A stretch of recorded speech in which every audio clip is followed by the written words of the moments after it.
The Night I Met Santa, written by Lora Johnson, illustrated by Christine Ann Edwards. It was Christmas Eve. Jeremy was laying awake in his bed, struggling with the thoughts that kept him from sleeping. That day had been a hard one. For some reason, Jeremy was just downright ornery and had taken it out on his little brother. When Mom found out that he had socked Sam in the nose, she took down his stocking from the fireplace and sent him to his room. Dad soon followed, giving Jeremy the talk and his due discipline. Sam forgave him, and the day went on. However, Mom had not put his stocking back up. "I'm sure that Santa won't reward your bad behavior," she said. Jeremy chuckled and replied, loud enough for his little brother and his sister to hear, "Oh, whatever, Mom. There's no such thing as Santa Claus anyway." Recalling the day's event, Jeremy wondered if he was right. What if he wasn't? What if there really was a Santa, and in the morning Sam and Jessica would have tons of presents and he would have none? "Oh, what does Mom know anyway?" he thought. "I've done bad things before. I say I'm sorry, they say it's okay, and life goes on. I'll still get some stuff. Or will I?" Just then, Jeremy's thoughts were interrupted by a noise from downstairs. He sucked in his breath, lay as still as possible, and listened. There! He heard it again. Someone was downstairs. Slowly, Jeremy climbed out of the bed and as quietly as possible crept down the stairs. When he reached the bottom step, he slowly peered around the corner into the living room and gasped at what he saw. Santa Claus! Jeremy fell backward and sat on the step with a quiet but definite thud. Nervously, Jeremy peered around the corner again, hoping that Santa hadn't heard him. Phew! He hadn't. Santa stepped away from the fireplace where he had filled the stockings. Jeremy noticed a doll sticking out of Jessica's stocking, a dinosaur from Sam's, and, yes, a new stocking was hanging where Jeremy's old one had been. "I knew it," Jeremy smiled. "I knew Mom was wrong," he said as he started climbing the stairs. "Jeremy," the deep voice resonated in his ear. "Come here, son." Jeremy turned and slowly saw the stern look on Santa's face. But as he walked closer, he noticed a softness in Santa's eyes that comforted him. Santa sat down on the sofa with strong but gentle arms reached out and sat Jeremy next to him. "Jeremy, you know that your mother was right, don't you?" "What do you mean, Santa?" "Your stocking and presents. Your mother was right. You don't deserve them." "Are you taking them away from me?" "Goodness, no, Jeremy," Santa smiled. "However, there is something you need to understand. These gifts I've given you are not a reward. You've not been a very good young man." "I know," said Jeremy, all the pride he felt earlier in the evening vanishing in an instant. In its place, a heavy heart tugged at his chest. "Oh, come on now, son.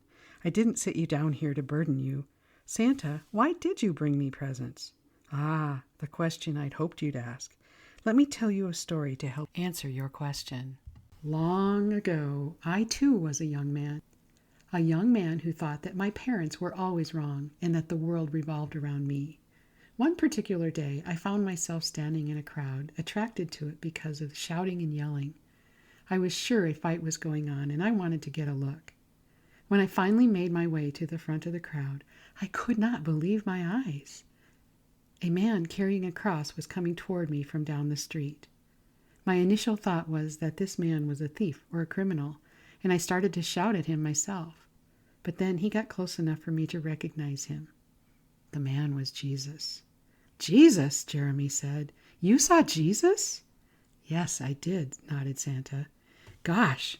Jeremy sat back as if exhausted, but eagerly he sat up again, anxious to hear more. "Did you know him?" "Oh, a little," said Santa. "I didn't know him as well as I knew of him. About 2 weeks before this day, I had met Jesus. I was walking down the road during a really bad day when I suddenly noticed someone was beside me. I looked over and I saw that it was Jesus. Now, Jesus was famous. He was the miracle worker that everyone was talking about. And me, I was nobody special." "But you're Santa." "Yes, I am now. But back then, I was nobody special. At least that's what I thought. So I was quite taken by surprise." "Kind of like me when I saw you?" asked Jeremy. Yes, very much like you. Jesus spoke my name, said Santa. Jesus knew who I was. He told me that he had been looking for me because of my morning prayer. He said he had come to take away my burdens and asked me if I would give them to him, but I didn't know how. Jesus had smiled and said that I simply needed to tell him what they were and agreed to let him have them. What did you do? Well, I did just that.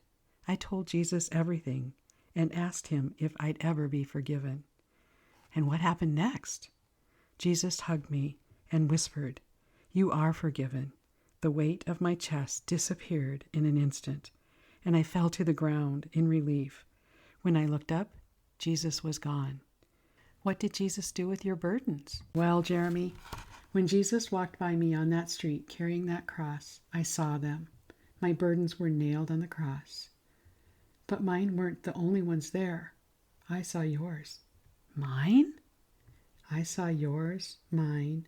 I saw everyone's burdens on that cross. How could Jesus carry all of those burdens? Why did he do it, Santa? Why? Because, Jeremy, God had sent Jesus to earth to take away the sin of the world and to take our burdens from us so that he would be punished, not us. Jesus was punished?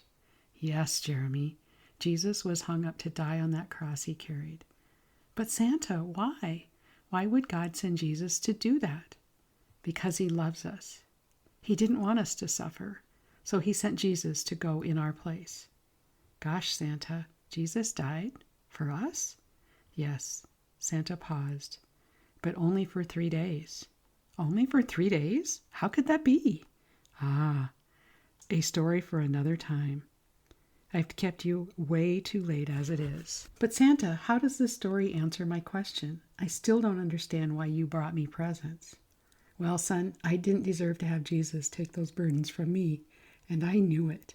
But I was so grateful he had. I promised on that day that I would do everything I could to remind people what a wonderful gift Jesus Christ was to us. So, since Christmas is Jesus' birthday, I traveled to homes giving gifts, birthday gifts, even to little boys and girls who don't deserve them. Jeremy was silent, digesting everything he had heard. Santa scooped him up, carried him upstairs, and tucked him into his bed. Santa, are you an angel? Jeremy asked. Of a sort, I suppose. I like to refer to myself as God's servant. Santa? Jeremy asked sleepily. Yes, Jeremy. Thank you. Ah, you're welcome, son. Don't forget to thank Jesus. How, Santa? Just fold your hands and pray. He'll always be with you. He'll always hear you. God bless you, son. Jeremy woke up the next morning to squeals of delight ringing from his little sister. He ran downstairs, and there he saw a stocking full of presents under the tree. But what caught his attention like never before was a small stable. Within that stable was the figure of a baby who had grown up to die in place of him. This baby was Jesus. The end. This story was recorded for you today with permission from the author, Lora Johnson, for the podcast Longing for More. It was read by Lora Johnson. If you enjoyed this story, I encourage you to go to episode 83 of Longing for More and listen to the interview with Lora Johnson and where she explains the story that inspired this book. It was a beautiful story of an event with her son, Isaiah. Hop over and listen to it right now. I think you will be blessed to hear her story. So thank you for stopping by today. Go be blessed and live your more.